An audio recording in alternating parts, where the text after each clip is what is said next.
St Kilda, 100 miles west of the mainland of Scotland.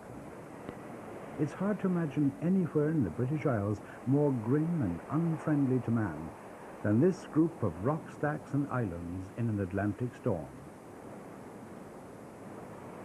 And yet this gale-swept place was home to a small, hardy community of Gaelic-speaking Scots for possibly 1,000 years.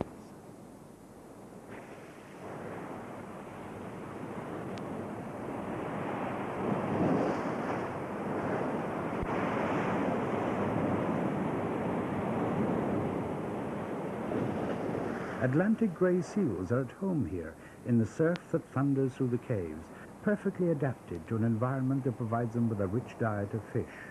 But how did man survive here, cut off from the rest of civilization by this Atlantic weather?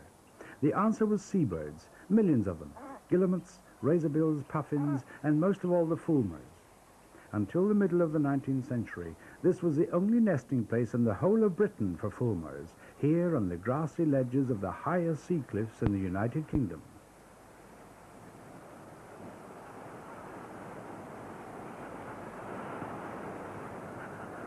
Plenty has been written about St Kilda, but understandably the film record is pretty sparse. The first to take up the challenge was the English naturalist Oliver Pike. As early as 1908, he took the first ever cinefilm of its people and their unique seabird harvest.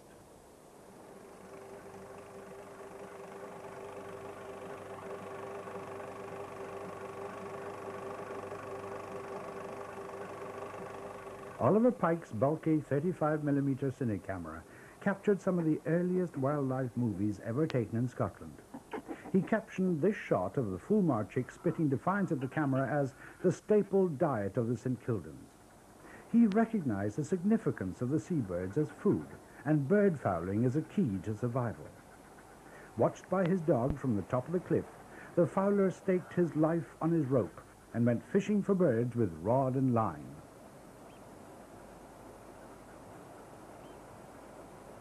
Fulmars for meat and feathers, guillemots for eggs by the 100 dozen, gathered from their crowded breeding colonies. Puffins, the smallest and tamest of the auk family, were also caught, with a snare dropped over the head from the end of a long pole, or with horsehair nooses laid out in lines on the rock to trap them by their feet. A good catcher could harvest 100 a day that way.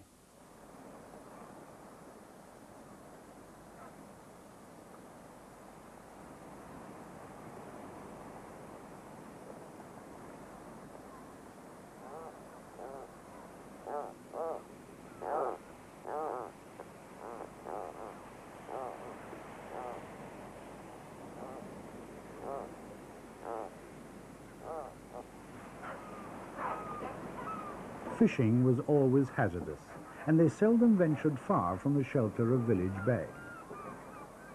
Oliver Pike witnessed a highly successful catch landed at the concrete pier below the village, which must have called for a combined effort by the whole community.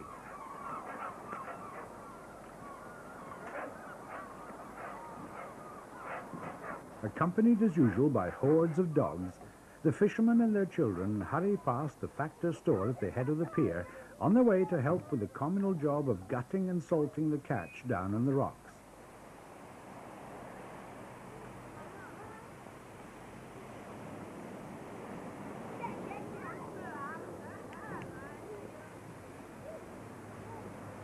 This too was a scene a little later for skinning and butchering several sheep, with the children lending a hand and the ever-present dogs looking for a share in the spoils.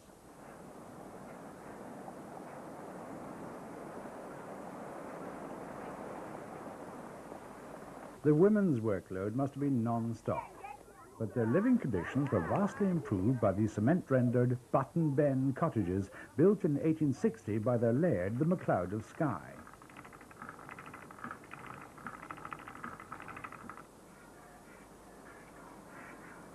Traditionally, the women did most of the croft work, whereas the men were as skilled as weavers and tailors as they were as cragsmen.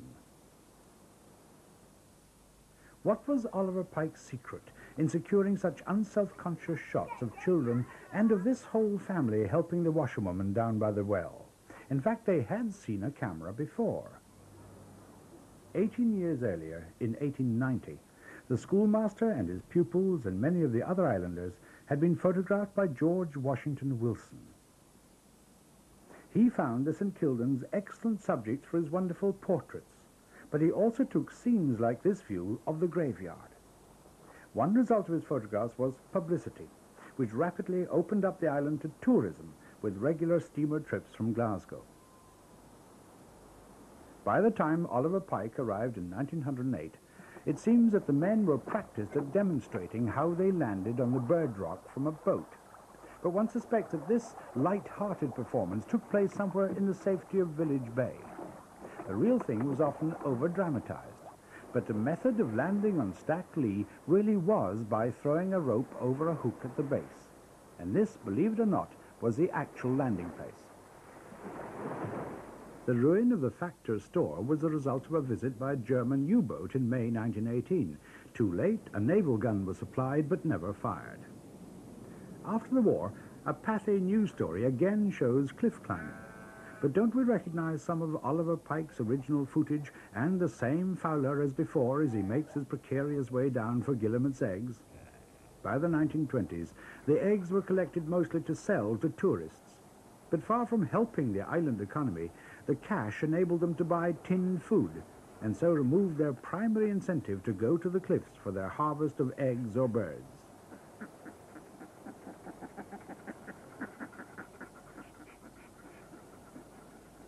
Fowling had been a way of life, so that every St. Kilda boy had had the ambition to be a good cragsman. But now the incentive was gone, and the result was a steady decline in the traditional skills. By the 1920s, there were frequent crises when urgent messages for help had to be sent by a floating container tied to an inflated sheep's bladder. This was the famous St. Kilda Mail, of which this may be the only authentic surviving picture.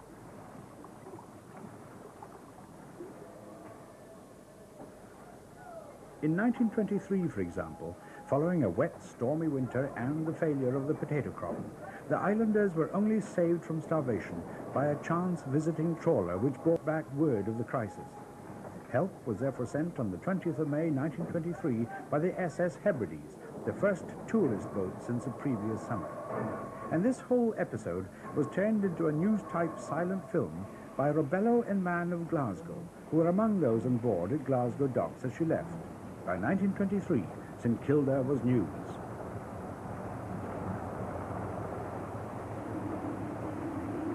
Tourist boats had been calling since 1830, but by the 1920s the craze was really over and the damage had been done. The islanders besieged the steamer on arrival, anxious for supplies and a chance to sell their goods to the visitors, whom they rowed ashore along with the vital supplies they had brought. The island population was aging but still viable. The men seem unperturbed by the camera.